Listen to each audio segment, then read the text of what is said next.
Harga bawang merah melonjak naik di pasar tradisional Panakukang, Makassar. Naiknya harga terjadi sejak 4 pekan terakhir. Harga bawang merah kini mencapai Rp60.000 per kilogram dari sebelumnya Rp40.000 hingga Rp50.000 per kilogram. Pedagang bilang naiknya harga barang lantaran kurangnya stok. Naiknya harga disiasati pembeli dengan mengurangi pembelian. Berbeda dengan cabai yang mengalami penurunan harga. Harga cabai kini dijual Rp40.000 hingga Rp50.000 per kilogram. Harga relatif stabil terjadi pada komoditi tomat dan bawang putih yang masing-masing dijual Rp20.000 dan Rp35.000 hingga Rp40.000 per kilogram.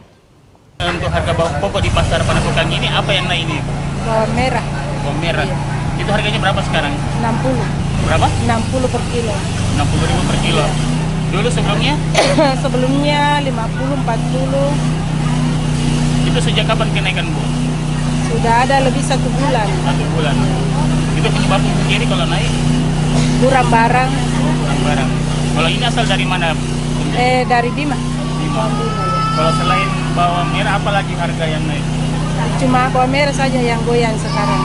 Ya, kalau untuk harga lombok? Biasa saja. Berapa sekarang, Bu? 30-an. 30. Tomat? Tomat 20. Tomat.